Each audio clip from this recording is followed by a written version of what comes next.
Terima kasih Anda masih bersama kami di Prime Plus dan sudah ada 5 orang narasumber di studio CNN Indonesia. Saya akan perkenalkan satu-satu dan saya akan sapa pertama dari sisi kiri terlebih dahulu, Sekjen Gibranku, Pangeran Mangkubumi. Mas Pangeran, selamat malam. Selamat malam Mas Bram. Terima kasih sudah berkenan hadir. Dan kemudian Waketum Partai Golkar yang juga anggota fraksi Golkar DPR RI, Ahmad Doli Kurnia. Bang Doli, selamat malam. Selamat malam, Assalamualaikum warahmatullahi wabarakatuh. Waalaikumsalam warahmatullahi wabarakatuh. Kita bergeser ke sebelah kanan, politikus PDP yang juga anggota fraksi PDP Andreas Hugo Parera. Bang Andreas, selamat malam. Selamat malam Mas Bram. Terima kasih sudah berkenan di narasumber berikutnya, pakar hukum tata negara Refli Harun. Bang Refli, selamat malam. Selamat malam. Assalamualaikum warahmatullahi wabarakatuh. Waalaikumsalam warahmatullahi wabarakatuh. Dan paling ujung, sisi kanan, Direktur Eksekutif Trias Politika, Agung Baskoro. Mas Agung, selamat malam. Selamat malam, Assalamualaikum. Waalaikumsalam. Dan nanti masih akan ada satu orang narasumber yang bergabung lewat sambungan luar studio, yakni peneliti senior Drone Prit, Yan Kurniawan. Ini akan membahas terkait dengan bagaimana media sosial menanggapi terkait dengan isu ini. Tapi saya akan sapa nanti di segmen berikutnya. Saya langsung saja ke para narasumber. Saya ke Bang Doli terlebih dahulu.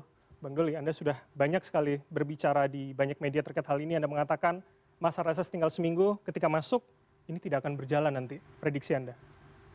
Ya, saya koreksi sedikit, bukan soal nggak berjalan. Pertama tentu kita memberikan apresiasi ya, penghormatan kita kepada bapak-bapak Purnawirawan TNI itu yang memberikan pandangannya, itu hak konstitusinya beliau-beliau sebagai warga negara dan mereka menjalankannya sesuai mekanisme. Jadi kalau kita ikut tadi baca itu pasal 7, 7A, B, C, D itu kan memang mekanisme begitu karena inisiatif pemakzulan itu datang dari DPR. Maka kalau kemudian ada aspirasi dari luar sampaikan ke DPR. Nah, tentu kalau ada surat masuk, ini mekanisme dulu nih saya bicara. Pasti akan dibacakan oleh pimpinan nanti di sidang paripurna pertama pembukaan itu. Semua dibacakan. Ya? Nah kemudian surat itu apakah diteruskan itu tergantung rapat yang diagendakan oleh pimpinan bersama dengan fraksi-fraksi. Biasanya di rapat konsultasi pengganti badan musyawarah namanya. Oke, Bang Doli, berarti artinya masyarakat bisa memantau saat paripurna pertama bahwa ini dibacakan terlebih dahulu. Oh iya bisa, itu bukan diabaikan bahwa tidak akan dibacakan, tidak dibahas sama sekali. Betul, itu real time masuk semua ada kita punya sekarang TV Senayan dan segala macamnya gitu. Nah, cuma persoalannya saya seperti yang saya katakan, nanti kan prosesnya ini panjang ya. Pertama yang ditunggu adalah pendapat dari DPR terhadap pemakzulan itu. Nah syaratnya juga ada, jadi dirasakan presiden dan wakil atau presiden. Jadi bukan satu paket, bisa sendiri-sendiri itu. Oke, karena dan kalau presiden atau wakil presidennya atau kedua-duanya itu melakukan pelanggaran tadi itu, ya pelanggaran hukum dan lain-lain lah. Saya nggak usah biar nggak panjang gitu ya. Nah pertanyaannya sekarang ini pendapat DPR. Kalau kami pendapat DPR itu kan bagiannya adalah dari fraksi-fraksi yang ada DPR. Pendapat dari fraksi Partai Golkar sampai saat ini kami tidak menemukan apa pelanggaran yang dilakukan oleh wakil presiden sekarang ini. Jadi secara syarat itu tidak memenuhi. Tidak memenuhi, gitu. Itu pendapat kami. Tapi jadi, itu hanya fraksi Golkar artinya. Fraksi Golkar, saya kan tidak bisa mengklaim atau kemudian mengatasnamakan 7 fraksi lainnya. 7 fraksi yang lain, kan kira-kira begitu. Baik, saya tanyakan ke fraksi lainnya. Bang Andreas, jadi artinya kalau di PDIP akan seperti apa? Keyakinannya sama tidak dengan Bang Doli dan juga Golkar, begitu Bang? Ya, tadi Bung Doli sudah menjelaskan soal surat masuk ya. Jadi itu ada dalam tata tertib DPR memang. Jadi surat masuk itu kemudian dibahas di pimpinan, kemudian bisa dibacakan atau dibagikan ke anggota. Kemudian biasanya kalau itu dianggap sangat penting, karena dan surat ini ya kalau menurut saya ini surat yang penting gitu. Karena ini menyangkut aspirasi yang muncul dari para purnawirawan yang juga sudah menjadi perhatian publik gitu. Sehingga biasanya dibentuk bisa jadi diserahkan pada salah satu komisi untuk dibahas atau dibentuk pansus atau panitia angket. Nah itu biasanya di rapat bamus nanti diputuskan di situ. Bahwa kemudian di dalam rapat bamus itu pandangan dari fraksi-fraksi gitu, dari fraksi-fraksi yang pimpinan fraksi yang mewakili masing-masing fraksi akan menyampaikan pandangannya yang berkaitan dengan proses prosedur. Oke. Nah, soal sikap terhadap isi daripada surat, Atau internal PDIP sikapnya seperti apa?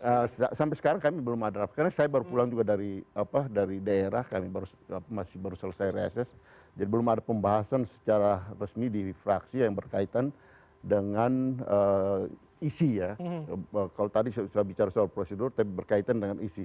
Karena kalau isi itu dianggap penting dan kemudian dibentuk, misalnya katakanlah pansus atau angket, panitia angket, maka itu akan para yang menyampaikan aspirasi tersebut akan diundang untuk memberikan penjelasan terhadap isi daripada Tapi surat tersebut. artinya teman-teman PDIP kan seharusnya sudah mendengar dari media, ini menjadi bahasan publik kita nggak bisa, begitu. ya sebagai politisi saya tidak bisa beranggapan berdasar, tapi kita harus lihat isinya, karena bisa di media kan bisa jadi apakah itu benar atau tidak. Kita harus lihat isinya apa. Artinya tidak ada kasak-kusuk antara anggota fraksi PDIP begitu, Bang? Saya katakan tadi kami baru pulang dari reses, jadi ya sekarang banyak teman-teman juga masih di daerah gitu, dan belum ada pembicaraan yang khusus yang menyangkut itu. Tapi secara pribadi saya lihat bahwa ini surat ini ya artinya ini patut diapresiasi karena menyangkut hal yang penting, dan itu saya kira ya dan sudah menjadi pengetahuan publik. Oleh karena itu penting untuk direspon oleh DPR dalam hal ini ya tentu melalui pimpinan, kemudian nanti dilanjutkan prosedurnya atau gimana itu kita lihat nanti. Oke, kalau tadi Bang Doli mengatakan tidak akan dilanjutkan prosedurnya begitu, Anda melihat setelah dibacakan akan lanjut? Kalau setelah dibacakan ya kemudian pimpinan di dalam rapat tersebut nanti akan diputuskan akan prosedur mekanismenya akan seperti apa gitu. Kemudian baru dari situ kemudian baru diambil di dalam paripurna, dilaporkan ke paripurna, di paripurna itu akan diputuskan melalui 2/3 itu, 2/3 yang hadir, kemudian 2/3 menyetujui atau tidak, apakah 2/3 itu jadi, hadir 2/3 itu. Artinya teman-teman fraksi PDIP masih akan lihat di hari Senin minggu depan ya? Ya kita lihatlah nanti, artinya ketika masuk DPR. bahwa pasti akan ada pembahasan sih, artinya di masing-masing fraksi kan dia punya kebijakan masing-masing kan. Dan apakah itu kemudian pembicaraan antar pimpinan fraksi ya itu akan terjadi di dalam ya pembicaraan politik gitu, artinya di kasak-kusuk itu yang tadi Anda bilang tadi, sampaikan tadi.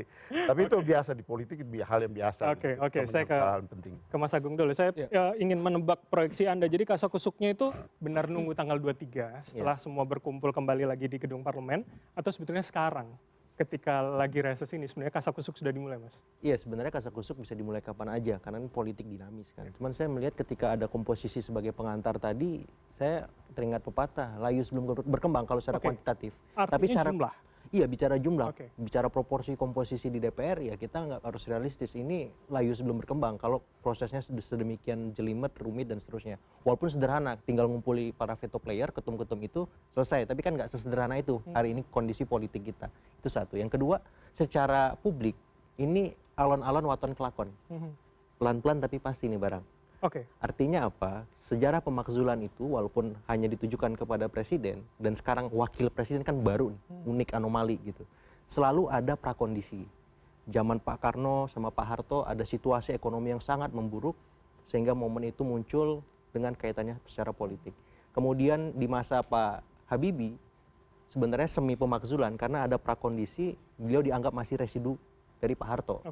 Jadi secara yuridis saya simpulkan. Kemudian di masa Pak Gus Dur ada residu yuridis juga bertaut dengan politis. Nah sekarang kalau ada wacana pemakzulan, wacana politis ini bertaut dengan apa? Ekonomi, yuridis, atau ada. Nah tugas publik yang secara kualitatif ini yang saya kira bisa mengkondisikan pemakzulan ini lancar atau tidak di DPR. Tapi kalau publiknya adem anyem seperti sekarang, kayaknya agak berat. Gitu. Karena kalau misalkan dibandingkan dengan kondisi background yang Anda katakan tadi, sekarang tidak akan sama, tidak akan sangat paling tidak saat Gus Dur dimakzulkan pada saat itu. Jauh sekali berbedanya gitu, karena ya approval rating presiden hari ini masih tinggi. Terus kita lihat ekonomi memang sedang mengalami kontraksi, tapi masih wajar karena seluruh dunia juga mengalami itu karena ada geopolitik, geostrategis yang luar biasa ekstrim hari ini, perang dagang dan seterusnya. Jadi ya warga masyarakat kan masih menganggap wajar, nggak bisa kita bandingkan seperti masa Pak Gus Dur, Pak Habibie, Pak Karno, Pak Soeharto semacam itu. Sehingga saya masih mencari rasionalisasi apa ya yang mengkaitkan nalar politik ini? Apakah ekonomi? Kayaknya belum make sense. Jadi Secara yuridis ya butuh waktu kan membuktikan kasus-kasus wapres itu yang macam-macam tadi, dan itu nggak gampang prosesnya. Jadi ketika proses politik sangat jelimet, proses hukum juga, ekonomi juga masih baik-baik saja, saya kira butuh semacam dalam tanda petik tsunami politik yang sangat ekstrim untuk mengkondisikan pemakzulan itu. Sementara ini per malam ini seperti itu, Mas Bert. Oke, jadi kalau Anda katakan layus belum berkembang, saat ini analisa Anda bukan hanya soal jumlah kuantitas Secara formal ya, tapi secara informal alon-alon waton kelakon, pelan-pelan tapi pasti masuk nih barang ke DPR, masuk ini ke masyarakat, wacananya, diskursusnya semacam itu. Oke, saya akan lebih dalam lagi. Iya. Alon-alon kelakon. Saya ke Mas Pangi terlebih dahulu. Jadi dengan dinamika sekarang, Anda yakin kemudian dibacakan dan tidak akan dilanjutkan nanti? Ya tentu kami menyikapinya sangat begitu santai ya, karena kami percaya per hari ini negara sudah memberikan karpet merah bagi para Forum Jenderal Purnawirawan TNI itu untuk menyampaikan aspirasinya. Tapi jangan juga kita kemudian menafikan bahwa di alam demokrasi ini banyak orang yang kemudian salah kaprah dalam menafsirkan kebebasan yang ada gitu. Tidak sedikit kemudian kebebasan ini justru menjadi pintu masuk untuk ditunggangi oleh orang-orang yang punya kepentingan. Sekarang justru pertanyaannya dibalik. Apa yang menjadi kepentingan daripada Forum Jenderal Purnawirawan TNI itu dalam hal ini terkait dengan pemakzulan wakil presiden? Apakah memang ada urgensitas di dalamnya? Sekalipun ada narasi yang dibangun adalah untuk menjaga presiden kita Prabowo Subianto, kemudian dia menimbulkan pertanyaan baru lagi. Apakah hak untuk menjaga dan melindungi presiden kita tercinta, Presiden Prabowo Subianto ini hanya dimiliki oleh segelintir orang saja? Mengapa kemudian ada eksklusivitas atas hubungan proteksionis kita sebagai sesama warga negara untuk memastikan bahwa presiden kita yang hari ini terpilih secara konstitusional dapat menjalankan amanahnya sesuai aturan yang ada? Jadi yang dibayangkan teman-teman relawan apa yang menunggangi kalau Anda katakan itu tadi? Ya tentu kan banyak aspek ya, banyak faktor yang bisa kita telaah lebih jauh terkait dengan siapa aktor yang menunggangi atas peristiwa politik hari ini. Tapi yang jelas kalau kita runut-runut kan mereka-mereka yang kemarin menandatangani itu terafiliasi dengan calon presiden ketika kontestasi Pilpres 2020. Jadi Anda anggap ini clear bahwa tidak move on dan akhirnya membuat gerakan seperti ini. Bukan kemudian ada maksud yang memang ada hal yang memang harus di-clearkan di DPR tadi, dicari penyebabnya misalkan? Kalau kita lihat dari sudut pandang politik yang lebih makro misalnya, tentu kan kita bisa berspekulasi. Kalau saya melihat begini, apakah kemudian skema pemakzulan Mas Gibran ini hanya sebagai pintu masuk untuk mendongkel kekuasaan presiden terpilih? Karena gini, kalau saya amati. Tapi kan itu dibedakan bahwa presiden mereka mengatakan tidak akan mengganggu presiden, ini hanya wakil presiden kemudian. Tapi kembali lagi, saya percaya bahwa kita sebagai anak bangsa tidak boleh melupakan sejarah. Bagaimana kemudian ketika tahun 60-an pasca G30 SPKI, pemerintahan Orde Lama yang dipimpin oleh Presiden Soekarno lambat laun dipreteli lingkungannya. Orang-orang kepercayaannya mulai digerogoti. Ini kan tentu bisa menjadi sebuah indikasi bahwa salah satu upaya kudeta merangkak yang dilakukan oleh kekuasaan pada saat itu ya kurang lebih seperti itu. Oke, dan Anda melihat polanya ke sana. Ini hanya pintu masuk. Oke, menarik. Saya ke Bang Raffi terlebih dahulu. Jadi kalau dianggap itu kemudian pintu masuk, tidak kemudian bisa didalami lagi paling tidak pada tahap pertama di DPR? Begini, demokrasi itu sesuatu yang bukan statis. Dia dinamis dan karena itu demokrasi itu harus diuji. Jadi kita itu sudah meletakkan di dalam konstitusi kita demokrasi konstitusional atau constitutional democracy. Dan dalam konstitusional demokrasi kita ada ayat-ayat pemakzulan. Nah, ayat-ayat pemakzulan dalam pasal 7A, 7B, 7C itu sama sekali belum pernah dipraktikkan. Jadi kalau kita bicara tentang impeachment dalam sejarah Indonesia 2 kali impeachment itu. Soekarno tahun 67 dan kemudian Gus Dur tahun 2001. Yang lainnya itu tidak impeachment, mengundurkan diri. Jadi presiden itu atau wakil presiden bisa di-impeach, bisa diberhentikan, tapi bisa juga dia dengan kesadaran mengundurkan diri sebagaimana Pak Harto misalnya atau Habibie yang tidak mau lagi mencalonkan diri setelah pidato pertanggungjawabannya ditolak. Karena itu menurut saya ya sebagai bangsa yang ingin menguji demokrasi konstitusionalnya, Ya saya menganggap biasa saja aspirasi seperti itu. Dan aspirasi seperti ini bergantung dua hal. Yaitu satu, adanya political will. Dan kedua, legal procedures-nya. Oke, political will dari siapa dulu, Bang? Political will dari elit politik. Oke. Saya tidak mengatakan political will dari anggota DPR. Anggota DPR yang banyak sampai 500-an itu akan tunduk pada 8 orang saja. Kalau PDIP, kalau Ibu Ketua Umum mengatakan impeach, selesai. Demikian juga anggota partai-partai lainnya. Jadi kalau ada political will, barang itu cepat sekali akan menggelinding. Tapi kalau tidak ada political will, saya kira tidak akan jalan juga. Nah, kalau kita bicara apa yang akan mempengaruhi political will itu adalah political incentive. Kalau tidak ada insentif, ya nggak akan memaksulkan. Golkar misalnya, apa insentif kami memaksulkan misalnya Gibran misalnya. Kalau misalnya insentifnya, wah Bahlil bisa jadi wakil presiden misalnya kan. Saya kira sudah akan berubah pikirannya. Oke. Demikian juga PDIP. Wan, kita akan majukan, akan berubah. Jadi itulah yang namanya politik. Tetapi memang impeachment di dalam ayat konstitusi kita itu diperberat karena pengalaman Gus Dur dan Bung Karno yang mudah sekali di-impeach dengan subjektivitas MPR. Oke. Karena itu selain proses politik yang saya katakan tadi, political will dan insentif politik, political insentif, ada yang namanya proses hukum sebagai forum privilegiatum.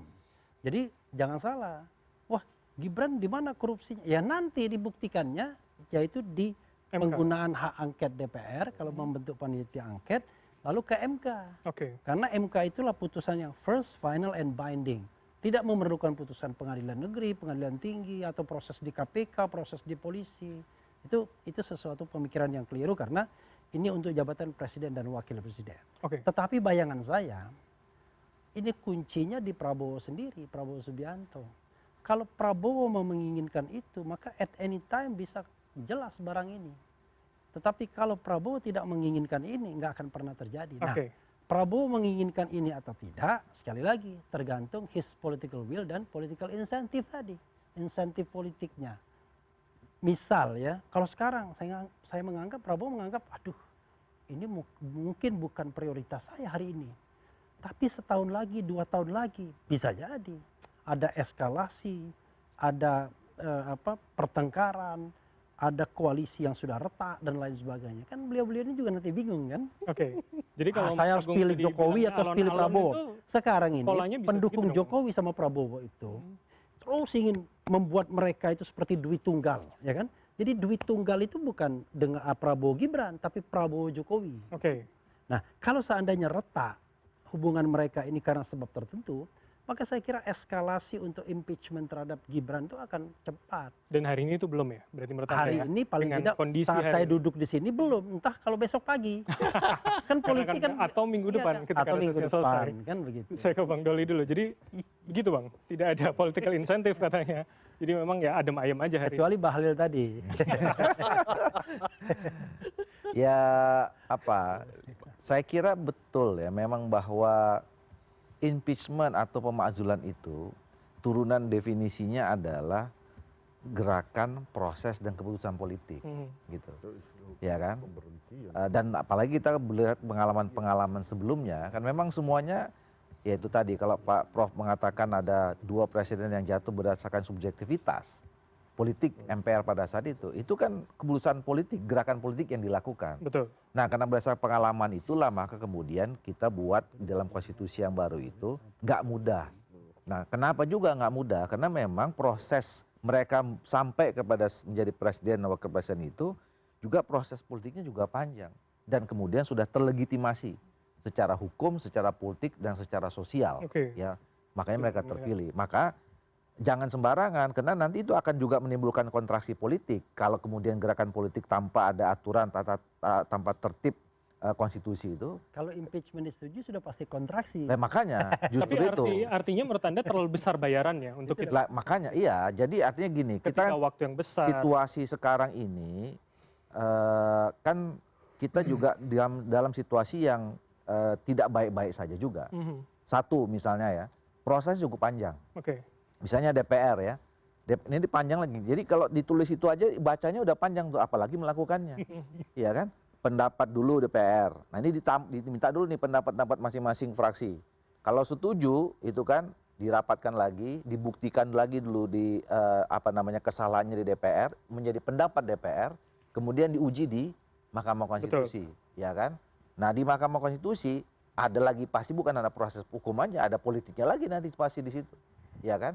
Nah setelah dari sana masukkan lagi ke MPR, ke DPR, ajukan ke MPR. Itu harus 3/4. Jadi menurut Anda itu sia-sia? Itu panjang, energinya terlalu besar. Nah kalau secara umum, keseluruhan, itu tadi saya kira kita menghadapi situasi global yang tidak mudah buat kita. Urusan internal kita juga masih banyak. Nah kenapa energi kita itu tidak kita fokuskan kepada menghadapi situasi tersebut dibandingkan ini yang sebetulnya masih belum jelas nih, gitu kan? Kayak kami tadi berpendapat, apa salahnya? Itu pertanyaan itu aja, perdebatan juga panjang, ya kan? Ada yang bilang salah, ada yang bilang tidak. Salah itu apa alasannya? Tidak salah juga apa alasannya?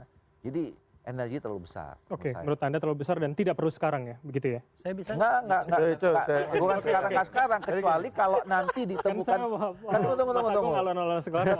Kita nggak menemukan kesalahannya. Ya kalau nanti di tengah jalan ada salahnya, terpenuh itu ya lain situasinya. Kalau gini, saya lihat gini, artinya Oke. apa yang disampaikan oleh para purnawirawan, kalau saya lihat ini persoalan legalisasi selesai. Jadi problemnya itu adalah problem legitimasi. Jadi ada sekelompok orang yang melihat, dan di sini adalah para purnawirawan, bahwa ini adalah masalah legitimasi. Oke. Masalah legitimasi itu adalah masalah pengakuan publik, pengakuan sosial terhadap ya dalam kasus ini yang berkaitan dengan Mas Gibran sebagai wakil presiden. Bahwa proses legalisasi ini selesai ketika MK memutuskan dan semua partai sudah menerima. PDI Perjuangan, artinya pasangan yang didukung oleh PDI Perjuangan kita di MK, tapi kan selesai. Gitu. Tapi ada masyarakat yang melihat bahwa problem ini adalah program legitimasi, dan program legitimasi itu akan sangat dinamis gitu. Tadi disinggung oleh Mas Agung juga, oleh Bung Refli tadi, bahwa itu akan bisa berubah. Dan kita lihat di dalam pengalaman, misalnya Pak Harto tidak sampai dimaksulkan, beliau mundur. Karena ada hal yang berkaitan dengan eskalasi masalah ekonomi pada waktu itu gitu. Dan situasi itu bisa sangat cepat berubah gitu. Dan sekarang kalau tadi Mas Bram kan startnya dengan komposisi di DPR. Ya kalau gitu nggak usah kita diskusi lagi, selesai urusan gitu. Tapi masalahnya bukan itu gitu. Masalahnya itu adalah pada dan legitimasi itu ada di publik.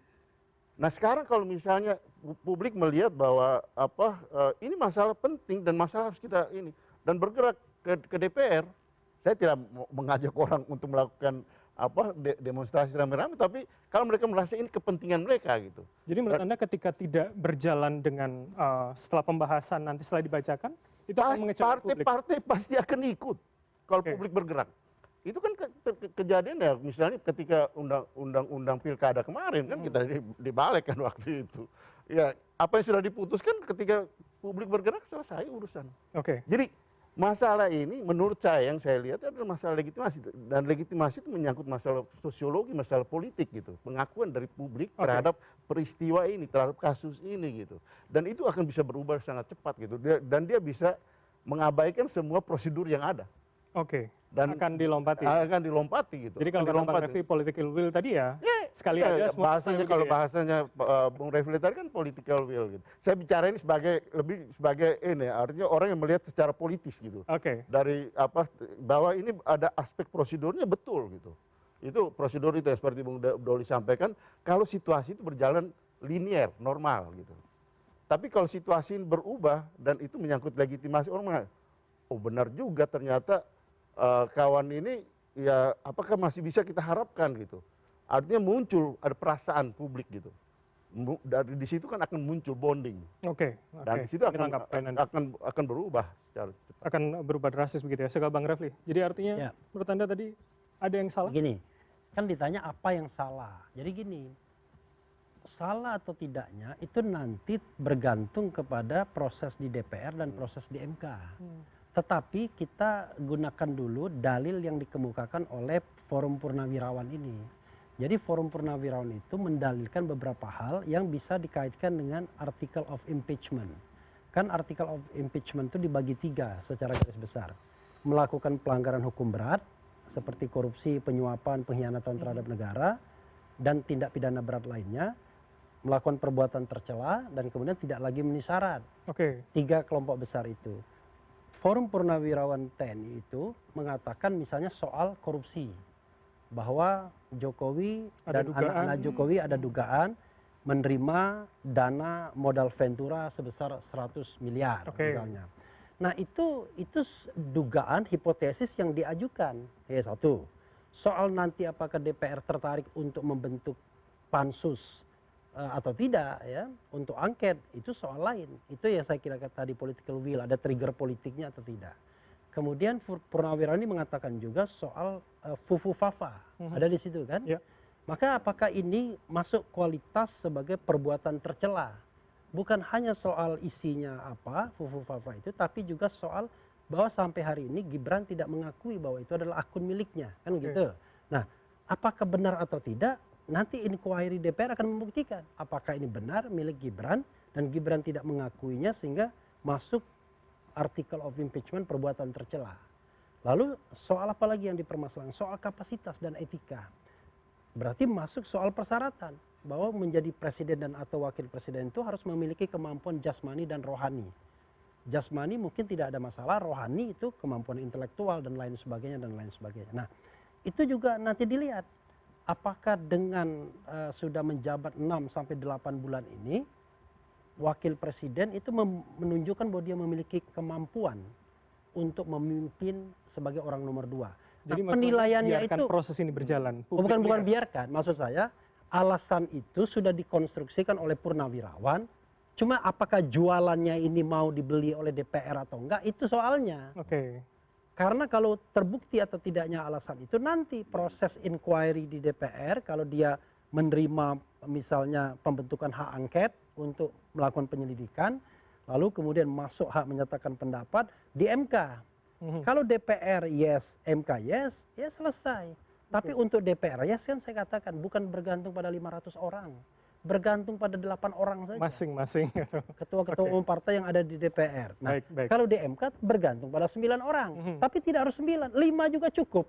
Kan begitu. Oke, Baik, itu. saya ke Bang Doli lagi. Jadi artinya kalau Gitu. Bang Refli mengatakan yang dijual oleh Purnawirawan dalam ajuannya itu dibeli, menarik nggak untuk DPR kemudian melanjutkan pembahasannya? Tadi seperti yang di awal saya katakan, saya nggak bisa mengklaim seluruh anggota DPR atau seluruh fraksi.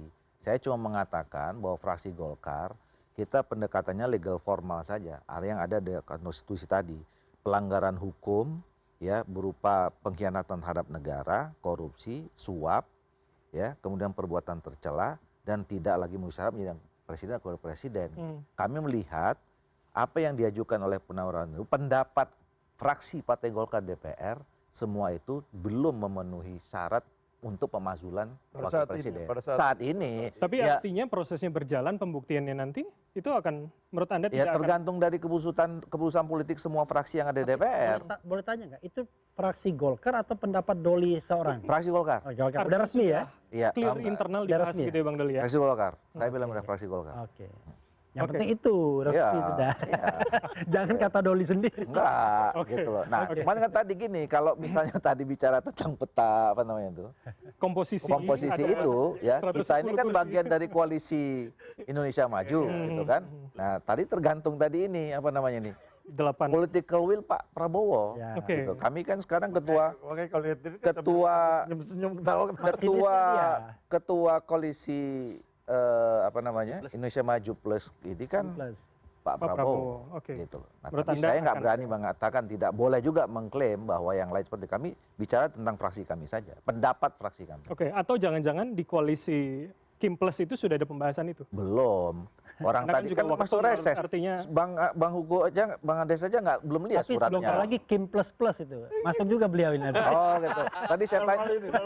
Dalam hal ini. Saya tanya tadi, tapi belum jelas jawabannya. Oke, itu ada di bahasan lain. Mas Agung dulu. Iya, iya. Jadi kalau political will, publik akan menunggu seberapa lama atau apa Iya, iya. end game-nya itu akan gimana, Mas? Iya, saya melihat ini terlalu cepat sebenarnya pemakzulan muncul. Karena kan sebenarnya sudah ada cipta kondisi 2029. Itu batas kita. Ketika Gerindra majuin Pak Prabowo lagi untuk periode kedua, walaupun kata Pak Prabowo jangan, Kim Plus juga, Golkar, PAN, dan seterusnya juga mendukung. Tapi untuk cawapres, tunggu dulu. Oke. PAN bilang kita kaji. Nah memang fakta historiknya, saya menelusuri... Bilang kaji. Kalau wakil presiden kader mereka. belum secara Kan dia itu dengar. Nah jadi apa namanya? Tujuin dong, tujuh wapres. Prabowo presiden, kader mereka wapres. Oh gitu, Itu oke kata Pak. siap. Lanjut, Mas. Nah jadi fakta historik menjelaskan belum ada wakil presiden yang terpilih untuk 2 kali. Sepanjang yang saya tahu ya, apakah pasca reformasi maupun sebelum itu. Jadi kalau Mas Gibran ketika presidennya Pak Prabowo, apakah akan dipilih lagi oleh Pak Prabowo Mas Gibran sebagai cawapres beliau untuk 2029-2034? Itu kan pertanyaan besar. Nah saya kira ini prakondisi yang diarahkan oleh apakah Forum Purnawirawan atau sebagian publik dalam tanda petik memisahkan Pak Prabowo Mas Gibran satu, yang kedua membuat Mas Gibran lumpuh. Istilahnya lemdak vice presiden. Biasanya kan lemdak itu di periode kedua presiden, tapi ini Mas Gibran dikondisikan bahkan di periode pertamanya lumpuh, tersandera dan seterusnya. Akhirnya ya nggak maksimal kan. Nah tapi saya kira ini bisa dispin oleh Mas Gibran dengan kinerja yang bagus, gabung ke partai yang oke, dan melakukan banyak aktivitas-aktivitas konstruktif untuk memastikan dia pantas memang menjadi wakil presiden. Kalau seperti Anda itu. katakan tadi alon-alon hasil kelakon, berarti artinya masih panjang dong ini perjalanannya. Tidak panjang, saya kira prakondisinya ya mungkin 1-2 tahun sebelum Pilpres 2029 itu pasti udah hangat di Kim Plus. Karena kan antrian menjadi wapres ini kan ada banyak sebenarnya kemarin yang tertunda seperti itu, dan Mas Gibran kemudian melompati itu melampaui semua. Padahal ada yang ketum-ketum yang sekarang jadi Menko ya, senior-senior yang sudah menanti kapan saya dapat next step yang lebih strategis untuk menjadi pendampingnya Pak Prabowo seperti itu. Jadi saya melihat Mas Gibran harus melakukan sesuatu dalam posisi ini kalau memang tidak ingin menjadi bulan-bulanan baik secara politik, secara publik, sehingga dia bisa ya berdiri sendiri, tidak ada lagi bayang-bayang dari keluarga Solo atau Mas Agung, Jokowi, jadi maksud seperti Anda goalnya, end game-nya itu sebetulnya bukan pemakzulan, tapi kira kemudian 2029. 2029 bagaimana ini pisah secara smooth, soft antara Pak Prabowo dengan Mas Gibran, kemudian memastikan Mas Gibran tidak bisa terlalu banyak bermanuver lewat kinerja publiknya, kinerja politiknya, seperti itu. Jadi pemakzulannya hanya antara saja awal gitu. Jadi kalau saya melihat dengan proses yang panjang tadi, walaupun Bang Refli bilang ini sederhana, ada political will tidak sesederhana itu kadang, karena banyak dililan di belakang panggung yang kita kadang tahu, kadang nggak. Ya insentifnya juga kan susah sekarang ini untuk memastikan dia dapat apa seperti itu, karena sudah sesak koalisinya. Jadi saya melihat memang ya ini di Mas Gibran akhirnya bagaimana menyikapi ini, men-spin ini supaya tidak terus menghajar beliau, tapi bisa menaikkan branding beliau sebagai anak muda yang pantas untuk menjadi wakil presiden. Jadi kemudian hanya Mas Gibran begitu ya, bukan kemudian pemerintahan Pak Prabowo secara keseluruhan ya, Mas Agung? Ya saya melihatnya berbeda ya. Presiden-presiden, wapres punya nalar masing-masing. Tinggal bagaimana masing-masing ini bekerja. Nah sayangnya Mas Gibran mendapat sorotan tajam karena ada ekses Pilpres 2024, residu Pilpres 2024, kemudian ekses pemerintahan Pak Jokowi 2 periode itu yang memang meninggalkan banyak dalam tanda petik orang-orang yang tidak puas, lawan-lawan politik yang belum merasa tersalurkan perlawanannya seperti, dan sekarang puncaknya klimaksnya. Nah, bagaimana merespon ini Mas Gibran? Mas Gibran harus melakukan sesuatu. Jangan nunggu Pak Jokowi lagi, Mas Gibrannya. Oke, tahan dulu. Saya ke Mas Panggi kalau begitu. Jadi kalau Anda mengatakan atau hipotesa Anda paling tidak tadi saya tangkap adalah bisa kena ke semuanya, tapi kalau analisa Mas Agung ternyata hanya Mas Gibran kemudian. Ya, tidak akan ke Pak Prabowo dan pemerintahannya begitu. Ya tentu sebagai sebuah tafsir dan analisa sah-sah saja dong. Kami pun punya keyakinan dan juga cara tafsir sendiri dalam melihat polemik yang ada. Akan tetapi prinsipnya adalah bahwa jangan sampai kemudian keakraban kita dan keharmonisan kita sebagai sebuah bangsa ini dirusak oleh orang-orang yang tentu memiliki motif-motif tertentu. Ya kita tidak bisa menafikan bahwa ada residu pasca Pilpres 2024 dan juga kepentingan nanti politik di 2029. Akan tetapi ayo kita tempatkan situasi hari ini lebih bijak lah gitu. Karena jangan sampai kemudian upaya yang dilakukan oleh Forum Jenderal Purnawirawan TNI ini berakibat pada perubahan paradigma generasi muda. Mengapa kemudian Mas Gibran sebagai generasi muda yang hari ini memimpin sebagai wakil presiden terus digerogoti dari dalam. Jangan sampai ini justru kita diarahkan oleh generasi-generasi tua yang mendukung prinsip negara gerontokrasi yang didominasi oleh generasi-generasi tua yang syarat dengan pemikiran-pemikiran konservatif dan cenderung otoriter. Jadi maksud Anda ini antar generasi, berbeda pemikirannya? Tentu gini, gini Mas, sebagai generasi muda saya menangkap gini. Ada sebuah narasi yang sering kita dengar tentu, untuk bisa menyelesaikan persoalan kebangsaan kita harus menghabisi satu generasi. Menurut saya itu narasi yang kurang bijak. Saya melihat komposisi dan kombinasi pemerintahan hari ini antara Pak Prabowo dan juga Mas Gibran adalah kombinasi yang ideal. Ada Pak Prabowo sebagai seorang senior, ada Mas Gibran sebagai seorang junior.